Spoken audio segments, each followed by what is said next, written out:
Welcome to our session about how to be confident. If you'd like to follow me on some of our social media channels, please do so. We can be found on Instagram, Facebook, and LinkedIn under MJ Bianchi or 3T Career Institute. The focus on today's webinar is twofold. One, the one thing that makes a person confident. What is it that makes you confident? Really important for us to know that. Second, for us to discuss why your lack of confidence is keeping you stuck where you are. Before we get into the details of those, I think it is important for us to discuss what is confidence. Confidence is a feeling of self-assurance, your ability to own your own abilities or qualities that you have, or both of them. A confident person has a particular energy, style, and enthusiasm about themselves. And there is an inherent quality of a spirit that enables you to face danger or pain without showing fear. And that's another sign of a confident person. So it is important for us to define ourselves and who we are. And so as we can see this cloud bubble here of just some terminology that you can take a look at and say, do you know yourself? How do you describe yourself? What are your morals? How resilient are you? What is your boldness? Your courage? Are you able to keep cool when things get really heated or in a situation where that makes you uncomfortable? How do you react to things like that? And so part of building our confidence means, and it starts with our ability to really know who we are and how we assess our own energies, I should say. An example of that would be, have you ever been in a place where it's completely new to you? Maybe a party or a wedding. You don't know the people, you enter this room and you're not really sure who you're going to meet and what the environment's going to be like. And initially, we may feel a little what is the word? I just lost my train of thought. But at that moment, sometimes when we go into these unknown situations, a little bit of fear or self-doubt or negative thoughts can come to our minds. And so at that moment, that second is when you have control over yourself and you can read your own mind and body and then implement some of the steps that we're going to learn here in this webinar. Or even as career professionals, we're constantly faced with interviews or situations at work, either with our managers or with our colleagues. Where confidence comes into our professional world, is how we respond to a negative feedback, how we respond to unknown situations, how do we respond to things that are completely new to us. So someone with a lack of confidence will either freeze, or they won't know how to respond, or they'll come back, and if they do respond, will get to the point of scolding themselves. I should have said this, I should have said that, why didn't I say it this way? So then what is the difference between someone who can then be confident in situations that are uncomfortable? And with that, I always say, get to know yourself first, be able to read your body, and understand first the underlying factors you're dealing with. Part of confidence is also our body language. You might notice, and I don't know, I've seen this a lot because I do take a chance to observe people. I observe people when they're talking. I observe people when they're nervous. I observe people when they're happy. And you notice that when people are in those situations, their body language changes. So if you ever seen someone that's angry, they'll have their arms, crossed their chest, or they'll have their hands like this lady standing here on their waist. So when it comes to confidence, there's certain body language that we can utilize to show that we're confident, even if we're not feeling it. And so what studies have shown is that even the moments that you're not confident, when you change your body posture, it actually releases chemicals and hormones in your body that boosts your confidence. For example, has anyone heard of the Superman pose, right? The Superman pose is actually similar to the way this young lady here is standing, and that could be used in different ways. So you take your hands and you put it on your waist and you put your shoulders back and you have a very confident look on your face, which means you're most likely utilizing eye contact. But you have a softer face versus someone who uses that same position and they're upset. So really important that you pay attention to what your arms are doing, what your face is doing, whether you're shaking your legs or not, or if you're lowering your head, or if you are shrugging your shoulders. So it's really important for you to watch for your body language, because no matter how we feel inside, whether we lack confidence or not, it is important that we are projecting confidence out to the public or in the world that we are in. And immediately, one of the immediate and quickest ways that you can change your confidence is through your body language. So also watching out that you're not squinting. For example, squinting means that you feel threatened or unhappy. Blinking too much means that you that you are actually nervous or anxious. Sorry, the writing is a little small here. So all of these different types of body movements showcase whether you are confident or not. So be sure that you're watching out for that and that you're course correcting as you notice yourself either squinting or lowering your head or shaking your leg. All of that is sending a message to the people that are standing around you or the individuals that you are interacting with. The next aspect of confidence is what you're saying to yourself. A lot of times, those that lack confidence are most likely spending at least 65 to 70% of their day saying and talking about things that they're not good at. I'm not good at doing X. I'm not good at reporting. I'm not good at public speaking. I'm an introvert. And the labeling starts. I'm not, very good with technology. I'm not very good with interacting with people. So listen to what you're saying to yourself. And a lot of what you're saying to yourself, believe it or not, either increases your confidence or decreases it. So change the dialogue.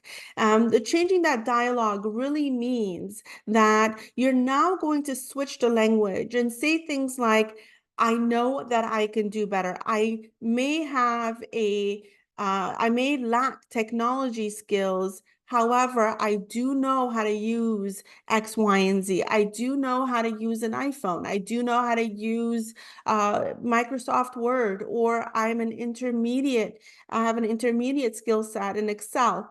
Whatever it is, the language and how you talk to yourself will impact your confidence levels. Um, One of the things that I have practiced is when I'm in a conversation, it doesn't really matter who you are having a conversation with. And sort of pausing if someone is talking to you and before you say, I don't know, what if you said something where and a lot of times, we know a little bit of something in an area that we're being questioned on. Biggest example here is you go to a job interview and they ask you whether you know how to use MS Project, right? MS Project is a tool that is utilized for scheduling a entire project, and you can put activities and things in there. It's a little bit of a complex tool. So what if you go on an interview and they're asking you whether you know how to use a complex project management tool and you don't? So at that moment, what I want you to do is I want you to think about a tool, a project management tool, or any tool that's similar to managing projects, whether small, medium, or large, within an application. That could be Excel, that could be Word, or it could be another tool that you use, or your phone. It doesn't matter. At that moment in an interview, a confident person is not going to say, I don't know how to use MS Project. The way you're going to have that conversation is, now, I have heard of MS Project. However, I'm actually very familiar with Monday.com, Asana, Microsoft Sheets, or even the Teams checklist and Kanban board. So bring an example of a tool that you have used to manage tasks, to manage things that are coming up. So really, really important for you to, in those situations, focus on something you do know how to use versus on keeping that conversation on the question that the interviewer asks or the tool that you don't know how to use. So that's where, there's a distinction between, and that's where you can be confident and show confidence by taking the conversation to something you do know versus you don't know. And I'll have to tell you this, when it comes to confidence and our self-talk and how we navigate conversations, this isn't something that happens overnight. I know that you probably see a lot of these, Instagram reels and things like that. This takes practice. It means that when you wake up in the morning, that from that moment, when you open your eyes, you're starting with things, you're starting to say things to yourself that are going to build a better day, which means things like, I know today's going to be a great day. I'm so grateful for waking up, that positive mindset. I know that I can achieve anything that I put my mind to. I have a great support system. I know that my manager believes in the work that I do. I know that I will give it my best and I will ask the right questions with the things I don't know. So what are you saying to yourself from the beginning of the day? And so that is really important to have uh, that positive, that uplifting conversation with yourself. So as so changing how you talk to yourself. So we talked about body posture, how you talk to yourself. And then the third thing here is who is around you. Believe it or not, the we are the average of the 5 people that we hang around with. So if the 5 individuals, your top 5 are individuals who are not motivated, who are constantly down talking themselves, who don't have any goals, who rather focus on negative things like gossiping, backstabbing, being stuck, then guess what? You're going to be one of those individuals. That's not me saying it. Studies have shown it. And so, Jim Rohn, who is one of the most prominent motivational speakers, he says you're the average of the 5 people you spend the most time with. So who do you spend time with? Because your confidence level really depends on who you hang around with. Because if they're feeling a certain way, trust me, you are going to feel their energies and they're going to keep you where you are. And so we don't want that. A confident person changes their surroundings as well. And as we think about our surroundings, the second thing you have to do when it comes to your confidence is think about your future. And not just think, but creating sort of this physical picture, which is known as a vision board, made very popular by Oprah. And a vision board is a plaque, or you can call it a board, where you are writing or drawing or cutting things from a magazine and putting it down on something that you can see physically. So if you want to be a project manager, on your vision board, you're going to say, I am a project manager. So you speak it in as if it has already happened. I am making $120,000 a year. I am the most successful person in my industry. I am loved and respected by my peers. I have a great relationship with my manager. So a vision board is where you're actually speaking things into the future. Now, with me, do I believe in energies? Do I believe in what we put out there happens? Absolutely.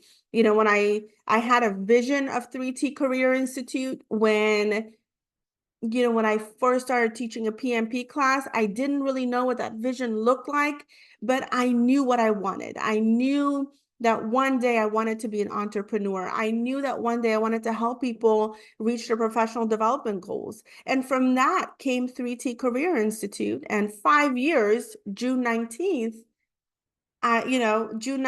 of this month, or it'll be 5 years since I've had 3T Career Institute, and it is the best thing I've ever done for myself. And obviously there's risks associated to the decisions we're making, but that's where you're creating your vision board, you're thinking about what it is that you want in your future, and you're also taking the time to analyze the steps you need to take in order for you to reach that goal. So again, the biggest lesson from this slide is, who are you around? And are they keeping you down, or are they lifting you up?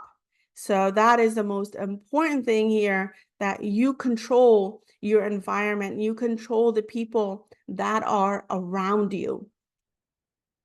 And let's get to the next slide. And this is really important. This is something you all probably don't hear a lot. Validation.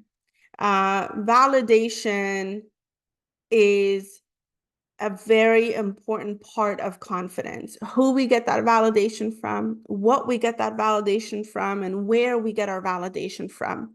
So think about it for a moment. If you have a pen or a piece of paper, who validates you? Who are your people who say, "Hey, Matt, you're awesome at what you do. Hey, Matt, I love that you accomplished these goals." Who validates you? Because as much as we like to think that validation is something that we have to work on internally, which is important, a lot of our validation comes by the people that are around us. So if the people around you aren't validating you and validating your successes and validating your accomplishments, then it's time to find those cheerleaders so that you can continue to boost your confidence. Um, and again, part of what I mentioned in the previous slides is that we do have to do the internal work ourselves first. How are you talking to yourself? What are you saying to yourself?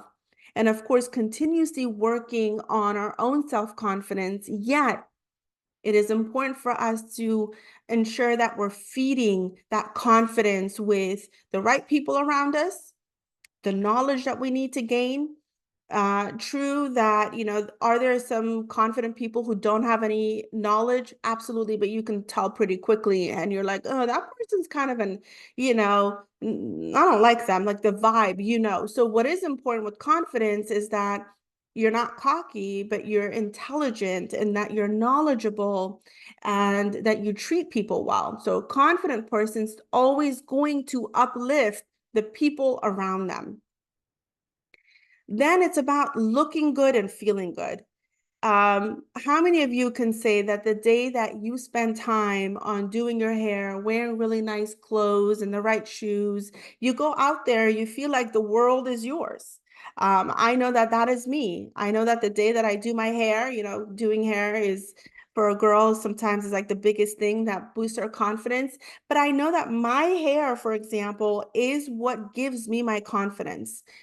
And two, for me at least, wearing nice clothes gives me the confidence, especially clothes that just, I, shows that that like I'm a career professional. I've always, anytime I've gone to work, I've always tried to wear a jacket or a suit skirt or a suit, because that just made me feel good. So you have to pause for a minute and say, what type of clothes make you feel good? And of course, in a professional setting, sometimes we can't wear shorts and polos, right? But maybe, but in a non-professional setting, if polo and a pair of shorts make you feel good, then wear that. Do your hair, walk, exercise, eat well, take your vitamins. All of that is part of confidence. Like confidence isn't just someone waking up and saying, hey, you're going to be confident today. No, it absolutely is not. It takes a lot of work, and the physical part of confidence is as important. I'll tell you, the days that I feel like I've eaten something wrong or I've had too many sugars and I feel bloated, I'll tell you, I don't feel confident. And I consider myself a confident person. So, and that's another thing with confidence, it fluctuates. There's days that you feel amazing and you feel confident.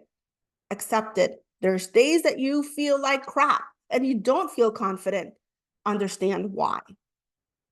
So again, a lot of the being confident means assessing yourself, right? Assessing yourself continuously. Why do I not feel good today? What happened? What did I eat? Who was I around? What did I listen to?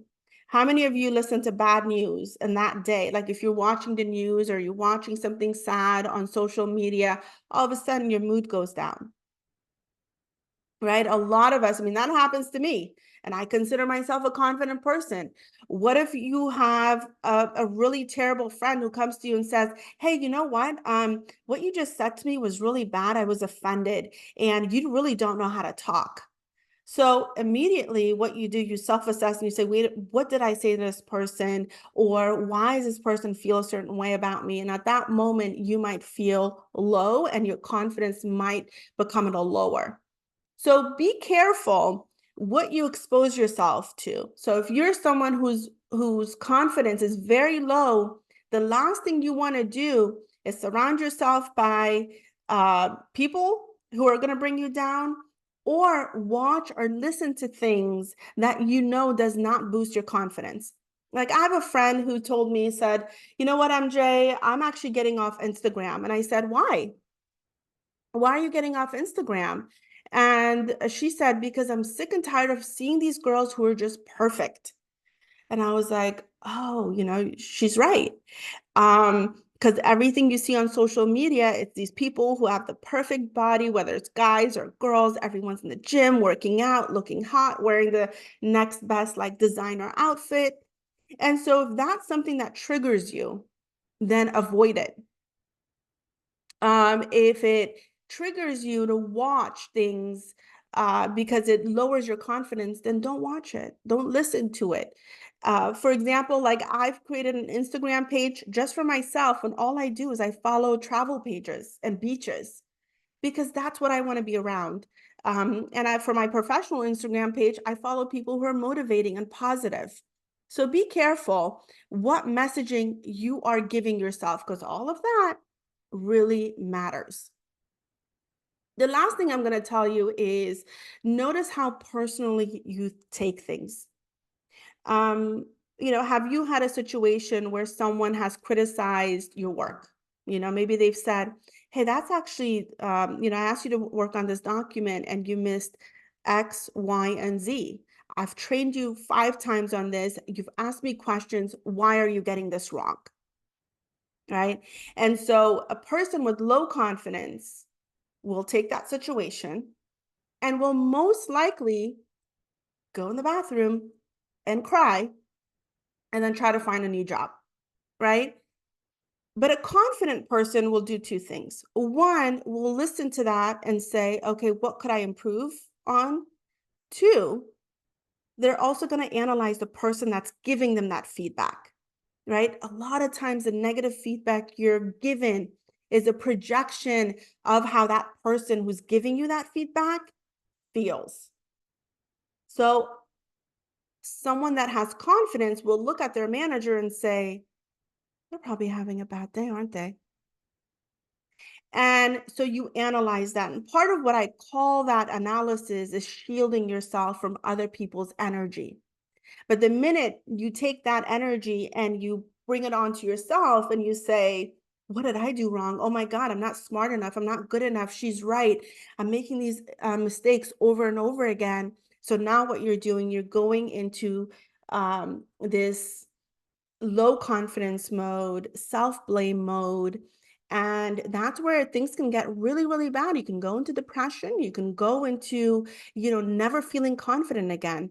I cannot tell you how many career professionals I talk to, and they've been burnt at work. They've been burnt by people. They've been burnt by colleagues, by situations where they could have turned that situation around if they had thought about it in a different way.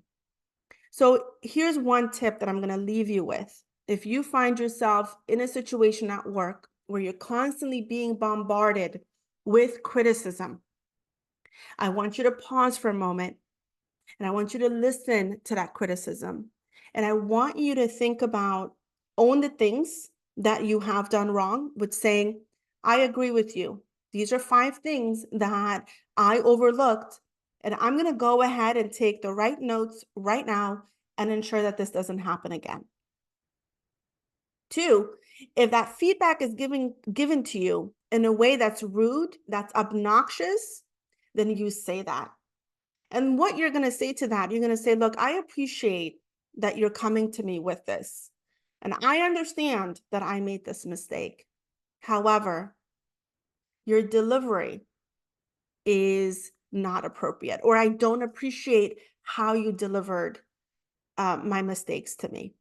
So it's sort of making that other person aware of their interaction with you. And immediately what you're doing, you've now brought up your power and you've brought up your confidence because you're confronting, excuse my language, the shitty attitude of the person who could be having a bad day, who is low confident themselves, and they just want to pass their bad attitude and energy to you. And no, you're not going to accept that. You're going to say, nope, here it is. I will not accept this kind of feedback. So really important there. And, watch for your triggers. If something's offending you, you're taking something personally, why? Why did that offend you? One of the biggest examples I can give you all is, if anyone remembers this, and if you watch TV, is when um, the comedian, I just forgot his name, said something about Will Smith's wife. Will Smith got up, got on the stage, and slapped the Chris Rock, right? I think that's who it is, and slapped Chris Rock. So, what triggered Will Smith to do that? What was it that hurt him? Or what was it that he felt so angry about that he got up and physically hurt another person? So there's always something that personally triggers us, and whatever triggers us is a problem within us that we have to analyze and work on. It isn't what someone else says. It's not another person's words. It's, why should you allow another person's words to trigger you? And it's always if you're feeling a little low confidence, if you have low confidence or feeling low confidence, then a lot of times you'll notice that things trigger you all the time. This person looked at me this way. This person said this to me. My manager did this. So watch for that. And be sure that you are not that kind of person that gets triggered. And if you are getting triggered, find out why instead of writing that long email, or instead of confronting that employee, your coworkers or your manager. Figure out why it triggered you before you take any other actions. So, what I'll do now is I'll go ahead and take a couple of questions. I see that there's some comments here in the chat box. Mia says, my husband just said he consumed sweets before bed last night, which he doesn't usually do. He struggled and had bad dreams last night. Yes, so that is so true. How many of you can have experienced that? What you've ate the night before, you wake up in the morning, right? And you're not feeling yourself. Anyone else go through that? It happens. Happens all the time. It sure does. Yep. Um, what questions can I help answer? When it comes to confidence, let me put it this way. When it comes to confidence, what are your biggest struggles?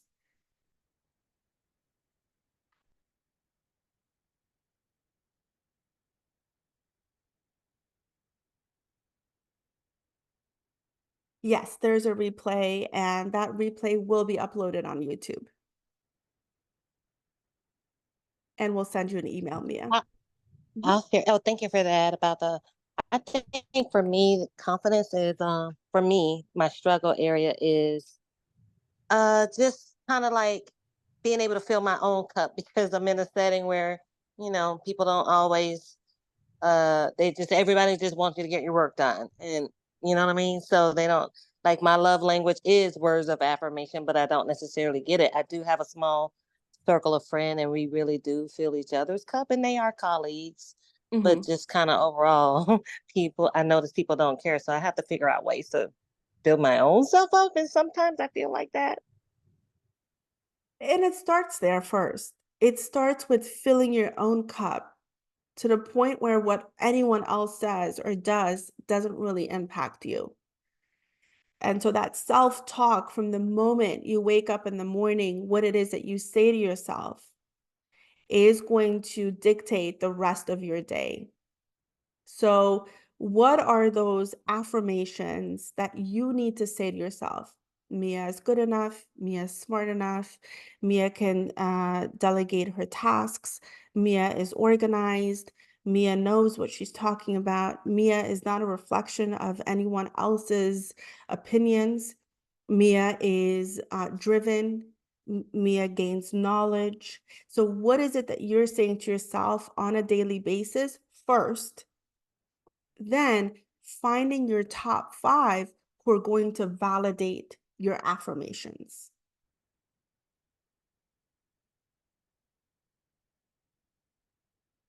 I love that. Thank you. That was a great reminder of something I need to build into my routine habits. Yeah. And it takes time, it takes a lot of time, but you can do it. A recommendation for affirmations that I absolutely love and have used personally in my life are by Louise Hay. If you just search for her name on YouTube, she has morning affirmations and she has affirmations before going to bed. And I have personally used those, and I continue to use them on days where I don't feel super confident. So I love her affirmations. I also love her gratitude video that really just reminds us that we're more than our work and we're more than this physical world, which I absolutely love. Louise, Louis, Hay, Hay. And she has a book too that changed my life. So another person said, Julie, dealing with people that purposely are trying to throw me off my game. So Julie, tell me a little bit more about that.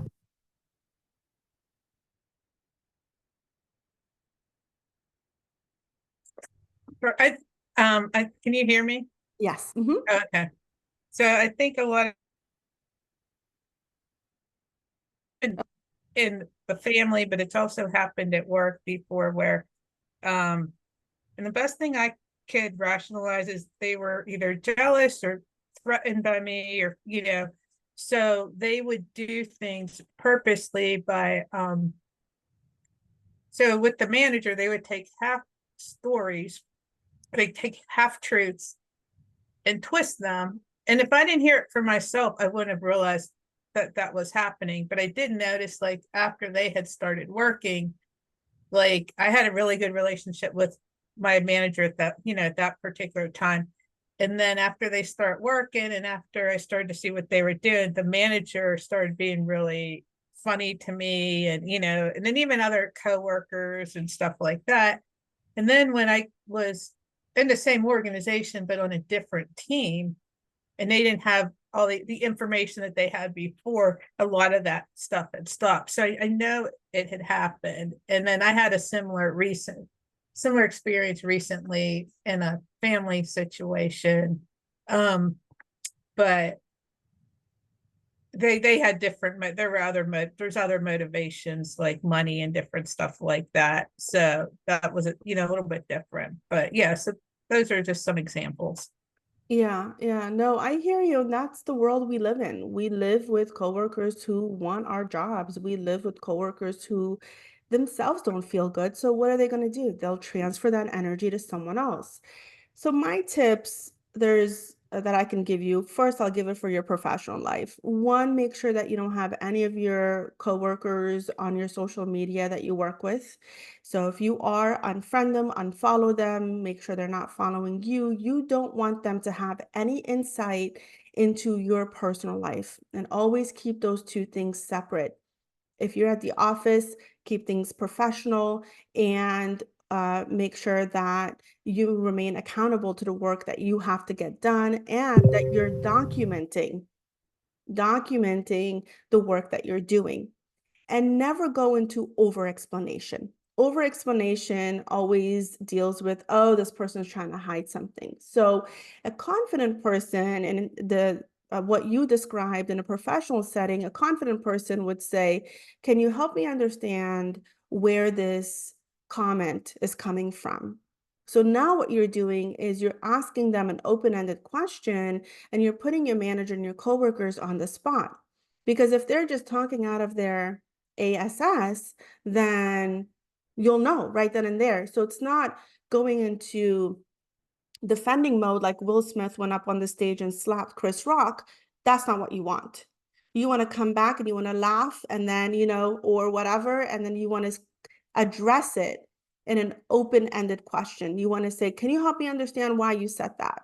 Can you help me understand what makes you believe that I haven't done my work?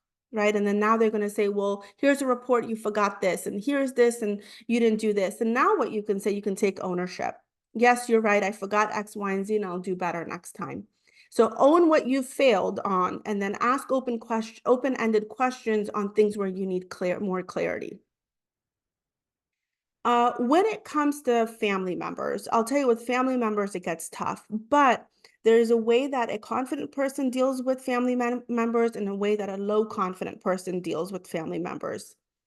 A low confident person will get into arguments. And I was describing this to one of my friends the other day, and I said, you'll have family members who are just psycho, right? Who don't understand rationale, who don't understand knowledge, who cannot process anything beyond their own binoculars or their own view, right? They have this singular tunnel vision, and there's nothing you can do to change their mind. So a low confident person will get into that hamster wheel with these psycho family members, and you're running in that hamster wheel to no end. So what you have to do is you have to disengage yourself. You don't want to play into the games, but what you want to do is you always want to maintain and remain your posture, make sure that when you're speaking, you're asking questions more than defending yourself, though, and apologizing for things that you have done wrong, and never stooping to their level, which means if they say, you're not smart enough, you're not good enough, you're skinny, you're fat, you're this, you're that, you're not going to go into the attacks. You're going to say, I appreciate that, and I see how you feel about me. Thank you. Move away. Move away, or because they want you to come into that hamster wheel with them. So there are people who have a lot of mental health issues, and that's just prominent, and they aren't getting the help that they need. There's no reason for us to engage with those people, and we hope that they get the mental health treatment that they need to get.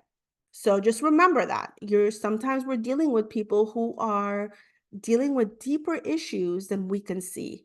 So, operate from that level, operate from a level of understanding and love, than a place of negativity and I'm going to defend myself, because that's not going to get you anywhere.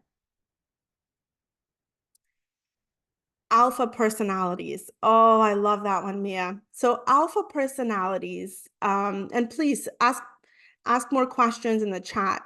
I've worked with alpha personalities, and I don't like it. I don't like it at all, because with alpha personalities, what you get is a lack of understanding and a lack of empathy. They don't have those two things. They don't have empathy and they don't have understanding. If you did something wrong, why did you do it wrong? And you need to tell me why you did it wrong.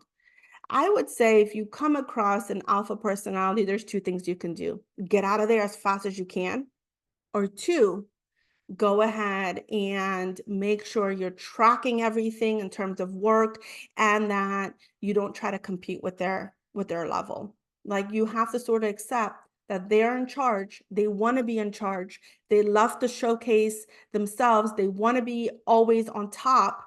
They want to be in front of leadership. Why? Because they have something to prove. So if you will need to be okay with that, if you do work with those alphas, and you need to sort of accept that second place. So if you're okay with that, remain in that second place, but make sure that you are constantly communicating, you're keeping track of your work, and that you're asking lots of open-ended questions if the attacks come. But that is a stressful situation to be in. So if you can go be somewhere else and work and earn your money, then I highly recommend that you do that. Yeah, exactly. Exactly. Any other questions or thoughts?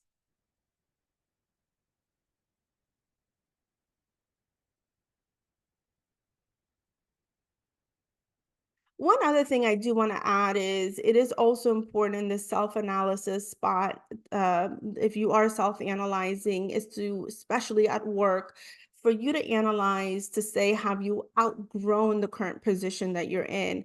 A lot of times, if our work isn't giving us joy and it's not challenging enough and it's not things that we want to do, then that can also decrease our confidence at work. So be sure that you're also analyzing and saying, have I outgrown this project analyst position? Am I ready to be a leader? Am I ready to manage my own projects? So you also need to ask yourself those questions, because sometimes our frustrations, we might blame one thing or another, but you want to get to the root cause of why is it that you're so frustrated? Why is it that you don't want to wake up in the morning and go to work?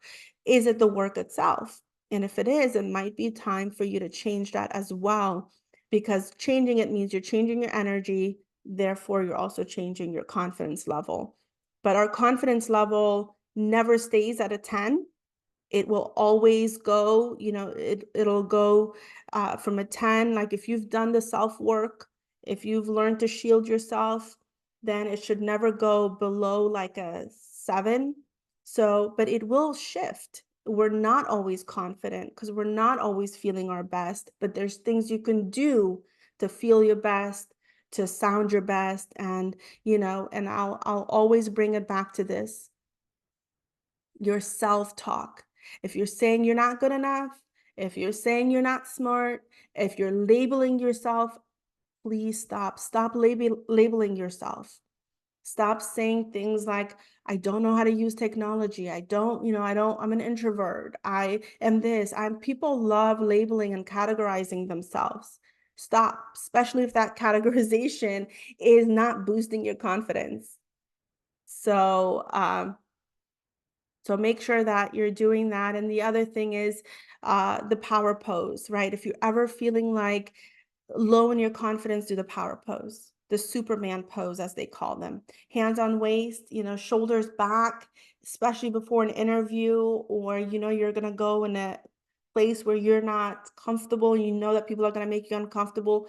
Do the power pose, do the self-talk, enter the place, and don't show people that you're uncomfortable. If you are, go somewhere else and be uncomfortable, but don't show others that you are, especially at work, um, because they will take advantage of that. So with that being said, that is really all I wanted to cover in this webinar, and I know most of you who've joined this are either in project management or are interested in project management. I did want to tell you guys that I have a couple of classes coming up, how to manage projects. Knowledge is so important, and the knowledge that you have will build your confidence. And we've got these classes, PMP training, CAPM training, really all these classes that are going to help you gain knowledge, build your confidence, speak the business language, for you to ask the right questions so that your colleagues, your managers can start respecting what it is that you have to say, and you're speaking in a more intelligent and concise way versus just throwing words out there. We never want to do that. We always want to think through what it is that we're saying, doing our research, and then asking the question or bringing a solution to the table. So if you're interested in any of these classes, just send me a text message, 571-520-2587, and I'll help you with clarifying any of this information.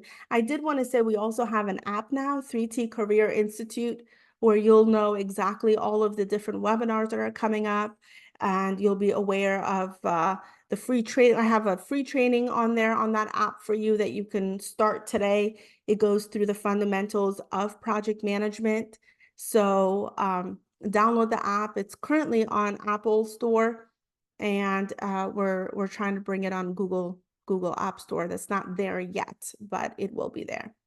So I hope you all enjoyed this webinar, and thank you for joining. The recording will be on YouTube, and we'll send the link out, and you can rewatch it then.